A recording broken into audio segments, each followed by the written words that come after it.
Everyone, I'm Evan Lewis, and I'm thrilled to welcome you today to my product-led summit talk called Both Sides of the Product, Perspectives from a Sales Leader turned Product Manager. Let's dig in. So the three sort of core themes that I wanted to touch on today. Number one, why product-led growth is the future. I know that sounds pretty obvious because, if you're tuning into this, you're likely very interested in the topic, but I want to share my specific perspectives based on my experience in both product and on the sales side, and how my startup experiences have shown me the importance of product-led growth when it comes to scaling SaaS organizations. My second point is a bit of a contrarian argument. I'm going to try to prove to you why I think product is closer to revenue in today's SaaS ecosystem. So I'm going to share a little bit of my perspective, both from being a founder, sales hire, and now being on the product side. And then the last piece, I'm going to try to tease out some common threads that I've seen, some patterns for success that make both salespeople successful and product managers successful. So I hope you like some of those perspectives, because I think, especially for folks who are thinking about transitioning maybe from a sales role to a product role, there's some very interesting parallels and patterns that I've seen that lead to success in both roles. So just to give a little bit of background on my startup journey so far and how I got to this point, just touch on a few things. Essentially, I have flipped from the business side to the code side to the product side and back a couple different times. It's definitely been a bit of a non-linear career path so far, but I've loved every second of it. Did a business degree, threw out my MBA books, and moved down to Chicago to go to Code Academy, which then became the Starter League, and it's now part of Full Stack Academy, but dove headfirst into Ruby on Rails and to front-end web development and design, and absolutely loved it. Came back to Toronto and co-founded my first startup called eprof.com, which was in the online education space, and I served as head of product there, and essentially did everything wrong that you can do as a first-time founder and head of product. But learned a tremendous amount, and that led me to joining PostBeyond as the first sales hire. So the reason that I made the switch from product to sales was because my company failed, at least in my eyes. eProf failed because we didn't sell and we didn't validate what we were building.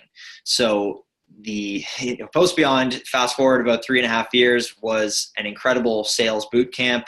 I did account development. I was an account executive.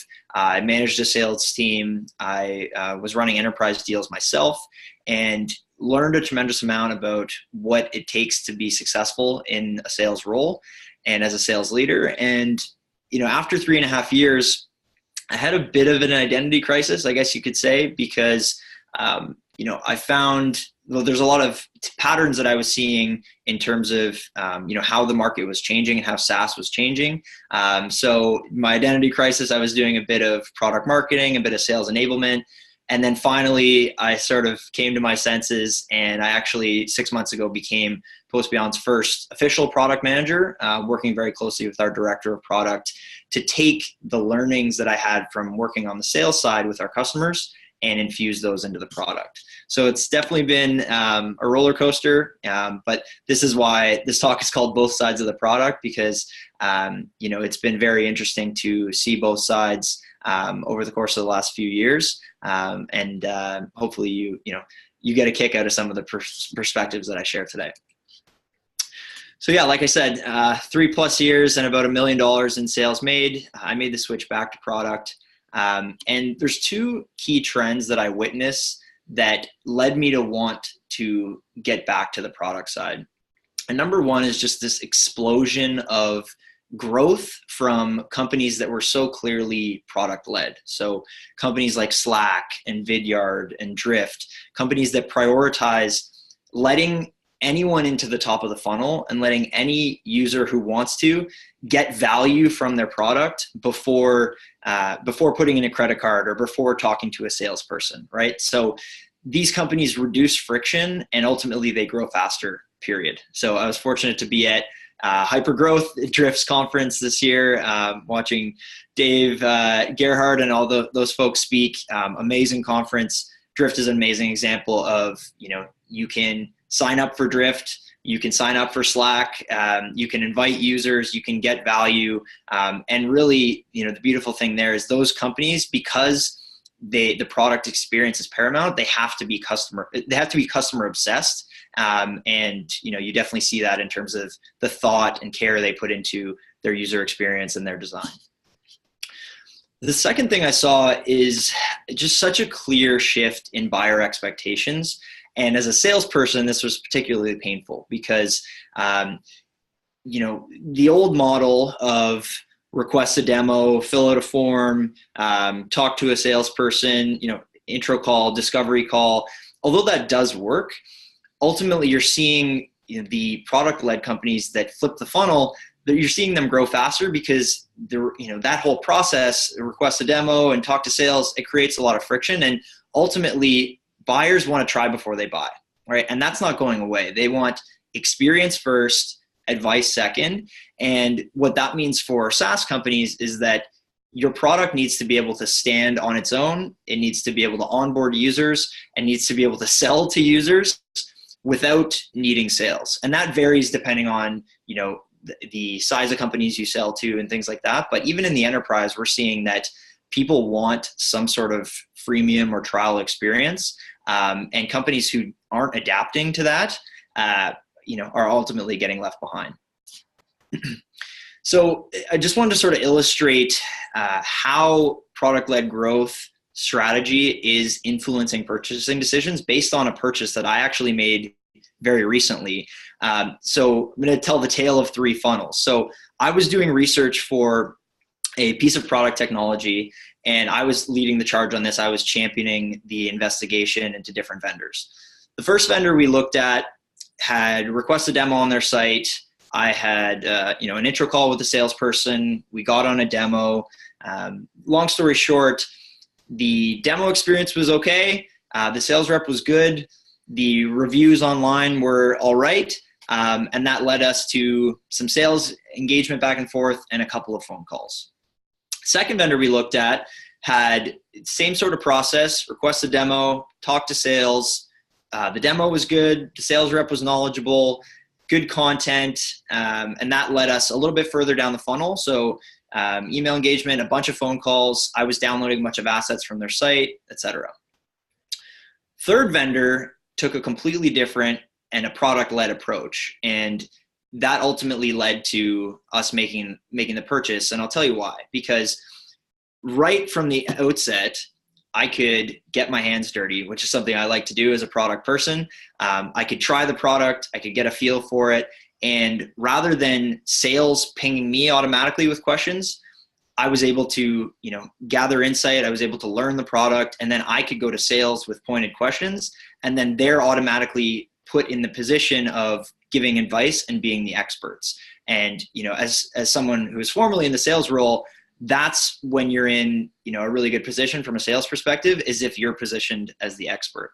So product-led growth and allowing people to try the product first and then reach out for help is a really powerful thing to sort of put sales in that position of expertise. So ultimately, not only do we have email engagement and phone calls, but I was able to, build out a number of flows in the product, show it to our users, and that, very quickly led to a purchase. So just wanted to sort of illustrate how flipping the funnel and going product-led can really accelerate your revenue and your sales cycles. This is one thing that I'm particularly passionate about, and I like to nerd out on a little bit. I really believe product-led growth is the future because you can understand true buying intent with product usage. So what does that mean?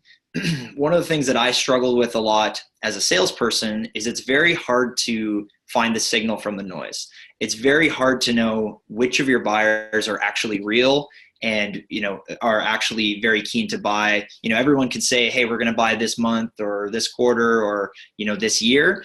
But it's very hard to know, who's telling the truth, who's being honest, who's really motivated to buy if all you're getting is, are they opening my email? Are they downloading content? Are they visiting my website? Because they could be doing that and, just kicking tires and doing research and not actually planning to buy. So they can be telling you all the right things.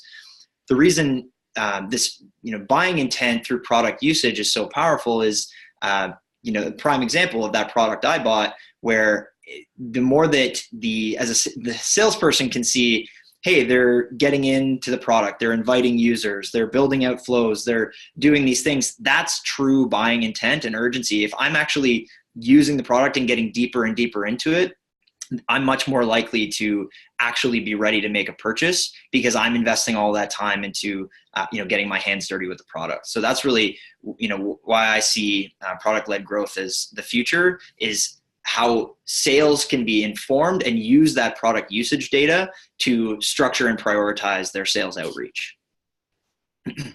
So it's probably no secret by now, but I do have a secret. And the secret is that I moved from sales to product to get closer to revenue. Now, before you freak out, let me explain.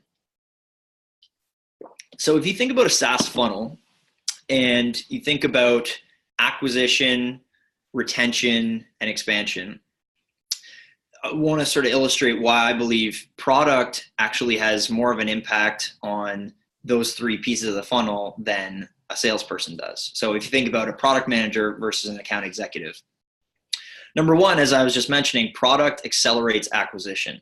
So the key here is if you offer a free, or a freemium, trial product-led experience where someone can get their hands on your product and get comfortable with it during your sales cycle, I think that the key word there is comfort, right? So someone is, if they can actually feel and use your product, they're much more comfortable and motivated to move quickly because they've experienced it. They know it works. They know it's fun to use, easy to use. And, that motivation and comfort is so, so important when, buying today is hard, right? You have to rally different stakeholders, a lot of times, 4, 5, 6, 7 people. And the mental change it makes when you're able to actually use a product and you feel confident in it, you're much more likely to want to rally the stakeholders as opposed to, if you haven't tried the product and you're just going off of what a salesperson says. So I fundamentally believe that some sort of, experience for using the product during the sales cycle really accelerates acquisition. Second is product carries the weight of retention. So, let's say you launch a product and as you're going through let's say it's a 12-month cycle, ultimately, customer success is going to do a lot of work to train and to, give advice and expertise and offer support. But really when it comes down to it, people aren't going to churn necessarily because of services. They're going to churn because of product, right? So if the product experience is a letdown, you can only do so much hand-to-hand combat and sales can get involved. But ultimately, it's the product experience and, the usage that the product automates or doesn't automate that leads to potential retention or potential churn.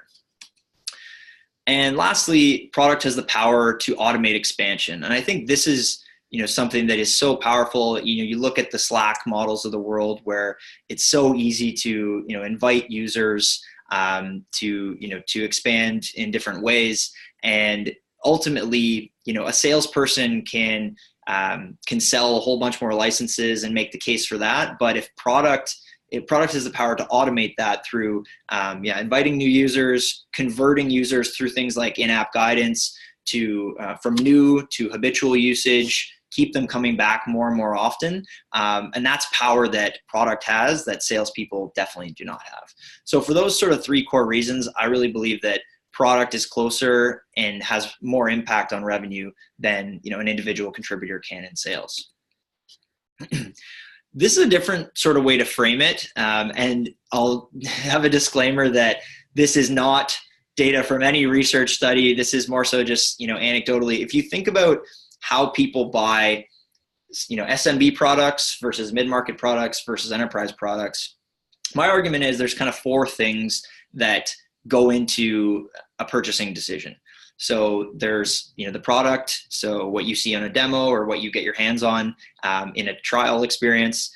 there's the services that the company offers, the sales rep that you're dealing with, and the content that the company offers.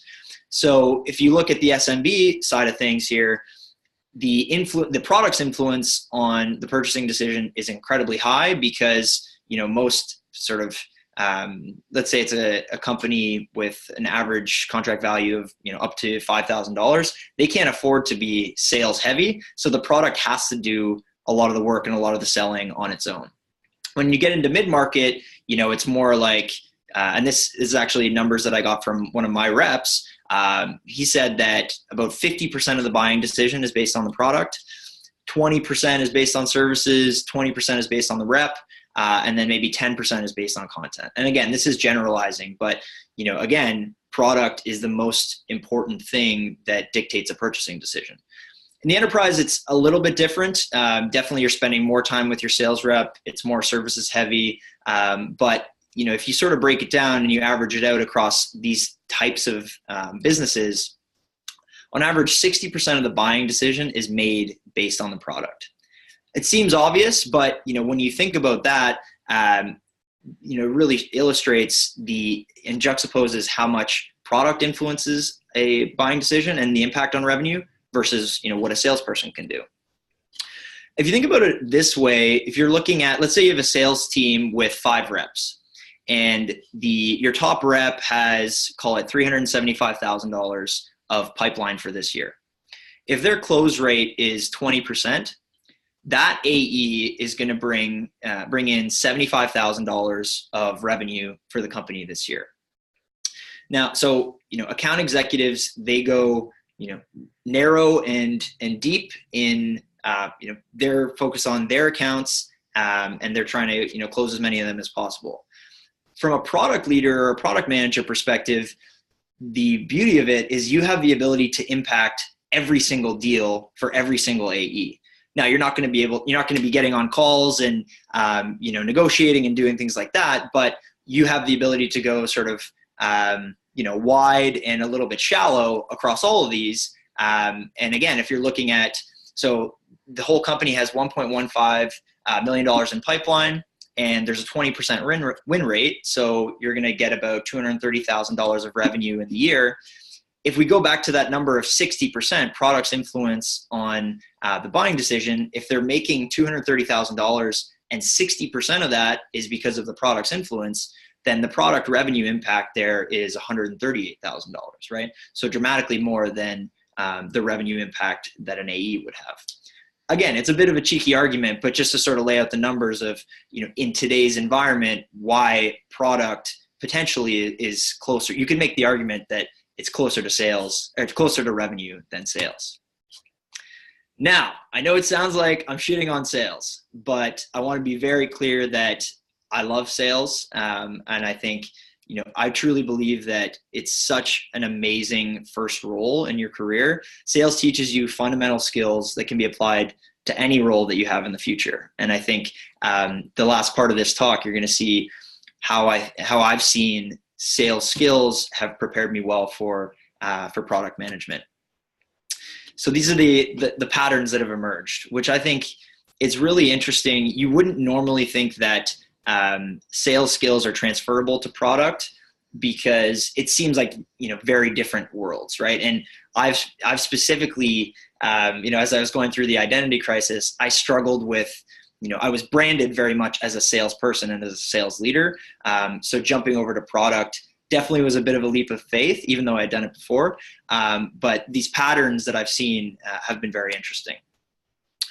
So to kind of paint the picture of, again, account executives versus product managers, account executives prioritize their accounts and opportunities based on the level of customer pain that exists. AEs need to rally a buying committee of stakeholders to purchase their solution. Okay, pretty simple. Important, note there around customer pain. So the more the pain that the prospect is expressing, the more that the AE is going to know, hey, of all my deals that I have, these are the ones that feel the most pain, so they're the most likely to buy. If you look at product managers prioritize features and product updates. So rather than accounts and ops, we're looking at what features we could build, and we prioritize those based on, again, customer pain that exists. So of our customers that we have, what are they telling us? What are their pain points? What are the things that if we built a new feature, it would unlock a whole bunch of value for them? So we're prioritizing based on customer pain. And very similar to AEs, we also need to rally a group of people. In this case, it's developers, and we're not rallying people to buy our solution. We're rallying them to actually build our solution. So very interesting sort of parallels when you look at it that way. So I'm going to look to my friend Dr. Evil for a quote here. We're not so different, you and I. So what do successful sales reps and product managers have in common? So I want to introduce the sales and product common threads, 14 sales skills that can make you a successful product manager. Why give this talk? Just a little bit of background. Number one, which I'm pretty passionate about, because I felt the pain of the stigma, again, like I was mentioning. Hey, you're a salesperson. That's what you do now, right? That felt very clear to me that I was succeeding in sales, and the thought of moving in a different direction was very scary. And I think the non-linear career paths do carry stigma, and it's important to break those down, and also to show that people can dramatically move where they are in the business and still be very successful and use the skills that they learned in a previous role.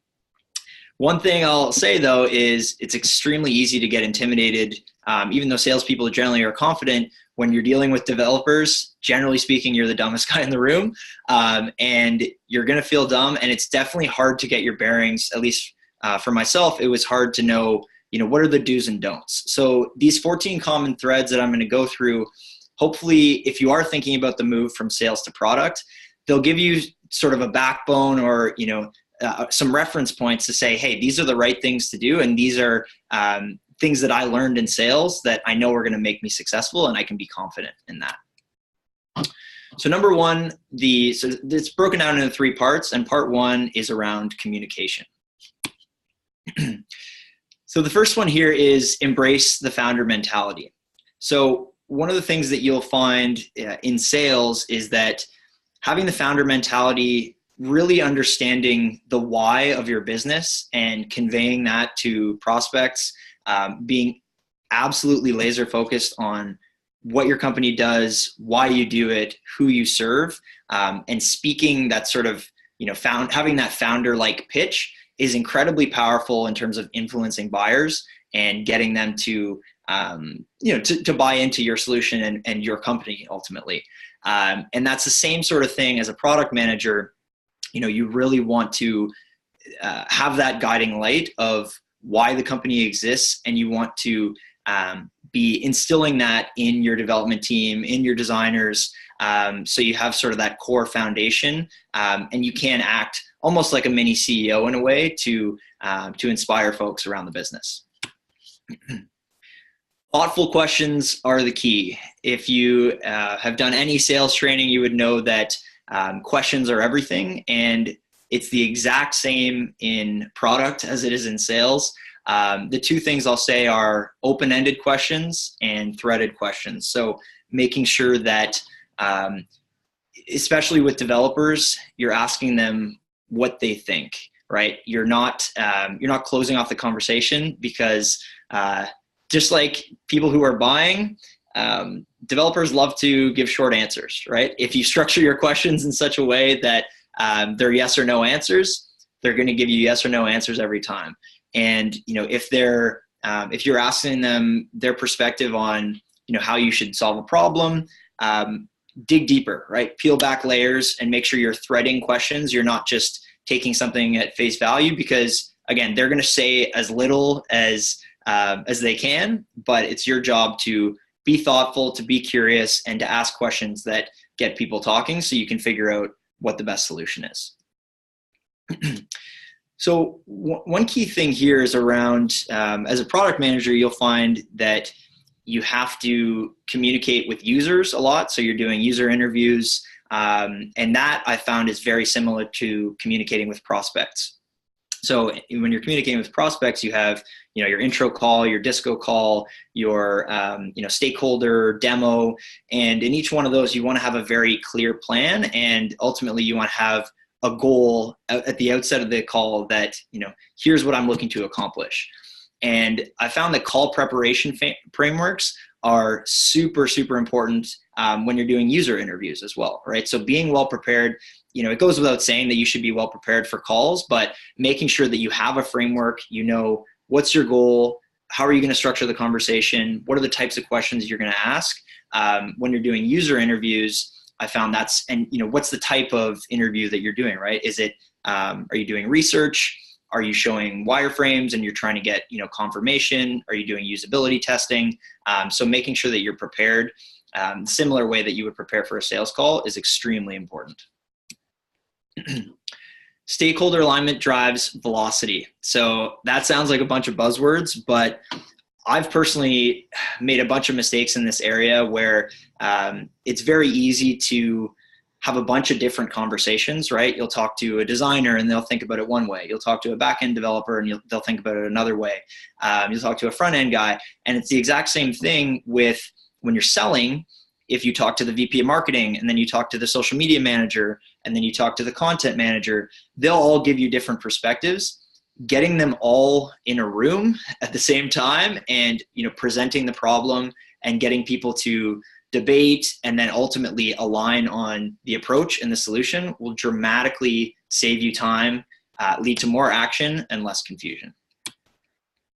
This is a really good example of an exercise we ran called story time, because this is sort of the group exercise, similar to what you would do with a stakeholder demo in sales. You run a story time as a product manager to get everyone brainstorming around, how to approach a solution. And we did this because, I made the mistake of talking to a bunch of different people and we weren't aligned, and we ended up not being able to move forward with a feature because of that. So this is just a good example of driving alignment through, getting everyone together and making sure that everyone's on the same page with where you're going, with the feature or with the deal.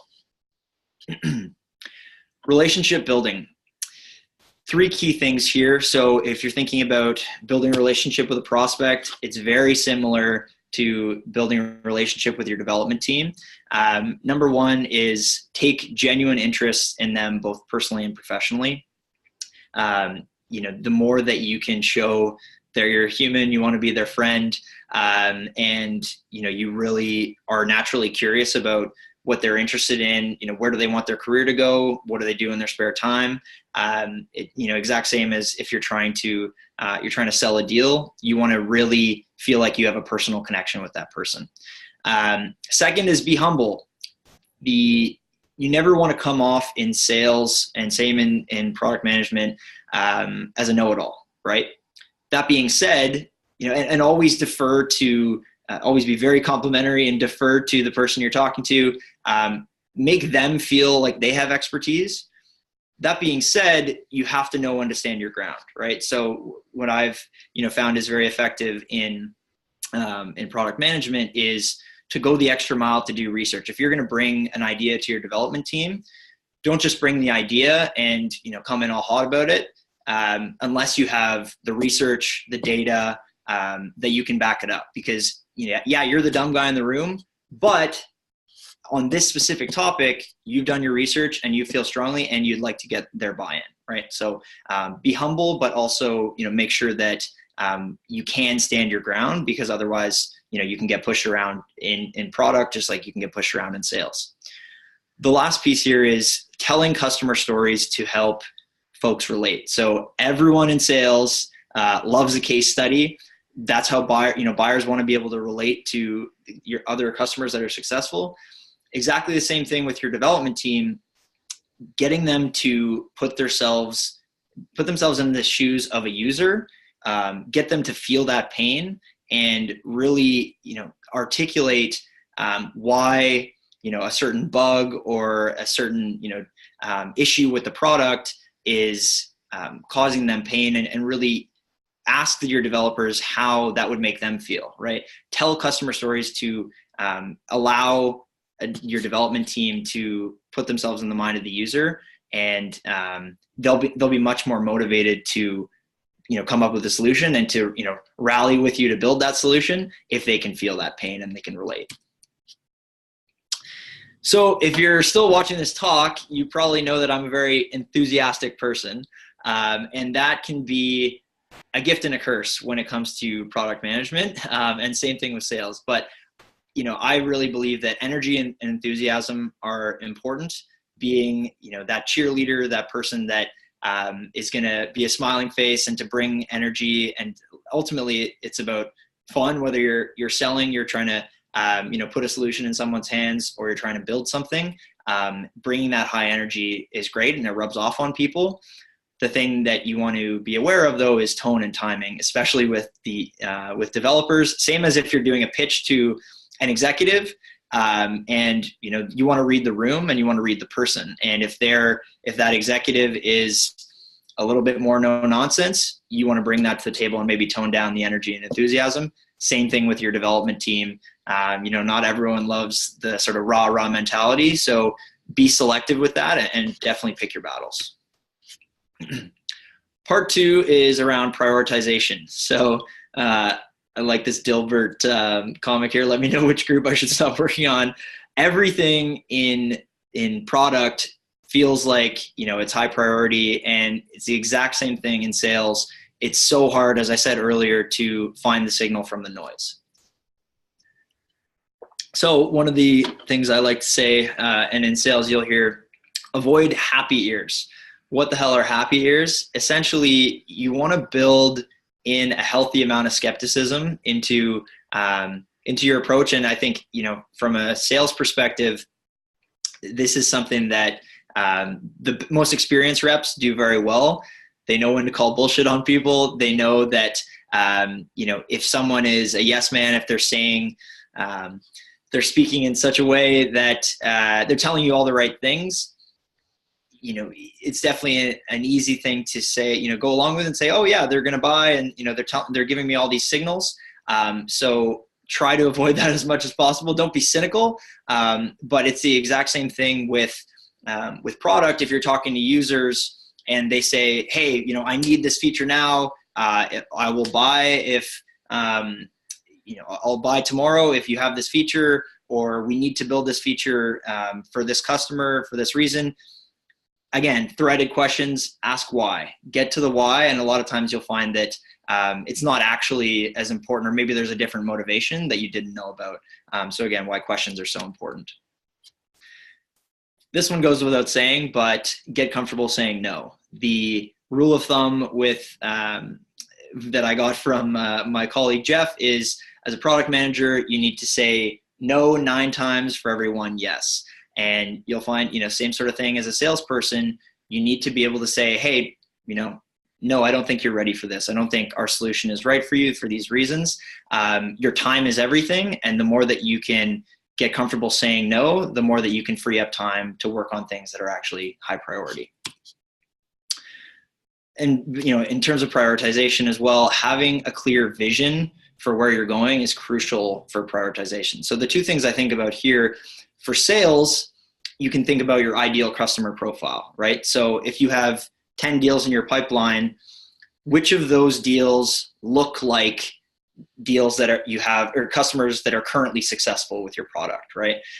So make sure that, if I fell into the trap a lot of times where I would try to force deals, and I would try to say, hey, this customer has a bit of a weird use case, but let's try to force it anyway. They're telling me all the right things.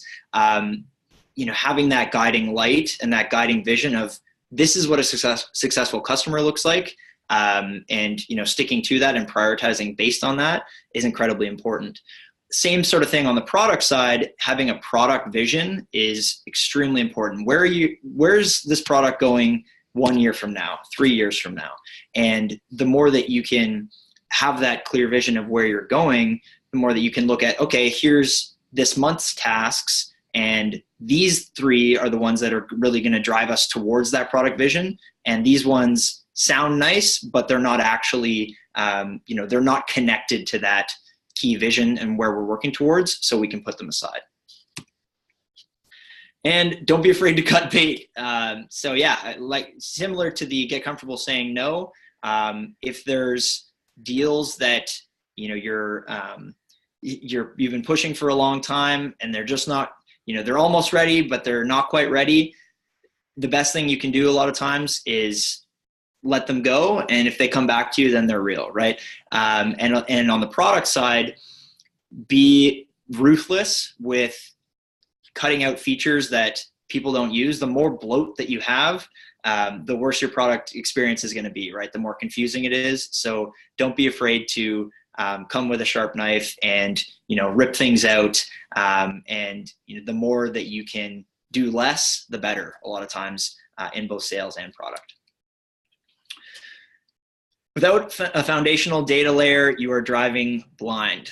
I cannot stress this enough. It's the exact same in sales and in product here. So in sales, it's your Salesforce analytics, looking at your funnel. How are you, what's the appropriate days in stage? How are deals moving through the different stages? If you don't understand and you can diagnose how deals are moving through your funnel, it's the exact same problem as if you can't diagnose where users are going in your app, what pieces of the product they find value in, right? So for me, we're installing Segment and Amplitude from a product analytics perspective. In the past, I used Insight Squared for Salesforce analytics.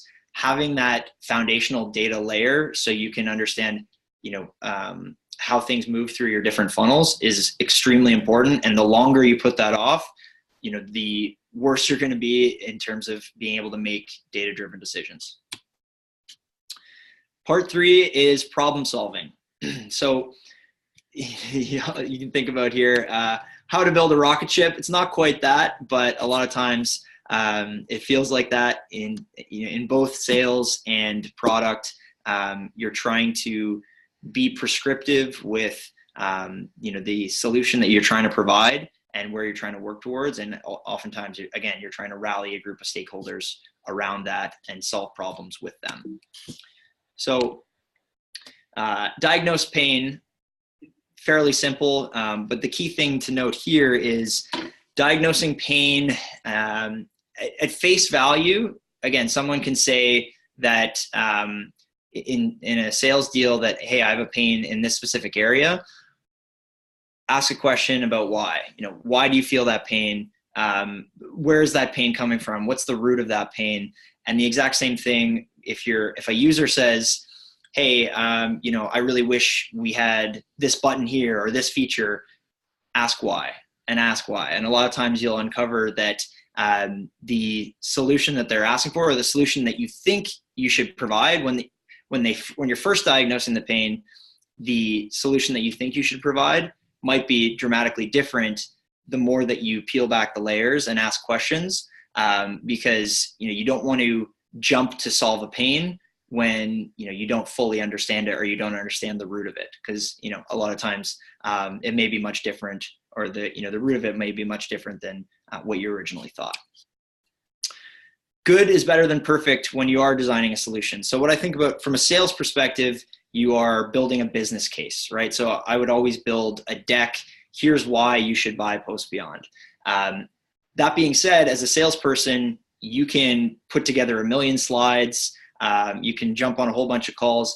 Unless you get the stakeholders buy-in and you build the slides with them, they're not going to be fully bought in. So, put something in front of them, but then let them refine it, build it together with them, so that they're bought into that solution. So start with good and work with them to get to perfect. Exact same with from a product perspective. I'm guilty of this all the time. We'll come up with high fidelity wireframes and think, okay, this is the way to solve the problem.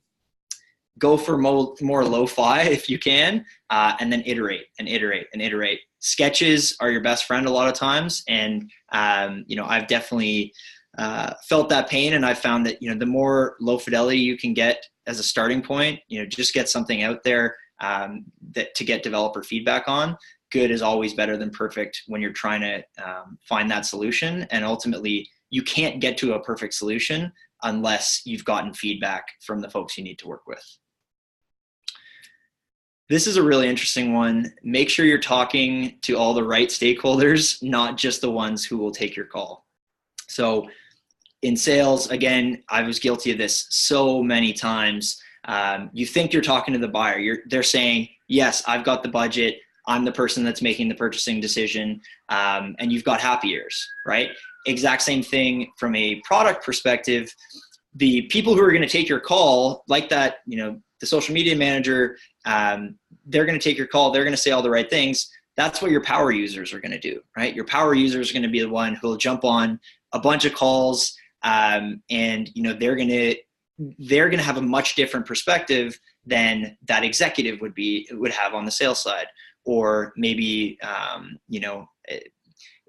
dormant user or an infrequent user. They're going to tell you much different things about your product or about the potential buying funnel based on that. So make sure that before you jump to designing a solution and to problem solving, you've gotten input from the different people that are involved in using the solution, because what you risk there is, especially in product, you build a whole bunch of functionality that caters to your power users, but ultimately they're going to be successful regardless. You need to make sure that the solution you're putting in front of your power users is also going to cater to your infrequent users, your sort of mid-tier users, etc. So that's it. Hopefully you enjoyed that. Lots of different things to think about, common threads around sales and product, why product-led growth is the future. I'm Evan Lewis. I really, really, truly appreciate you tuning in to listen to this. Hit me up on Twitter at @EvanLewis_. Add me on LinkedIn. Shoot me an email. Would love to hear your feedback, and hope you enjoy the rest of the talks. Thanks so much.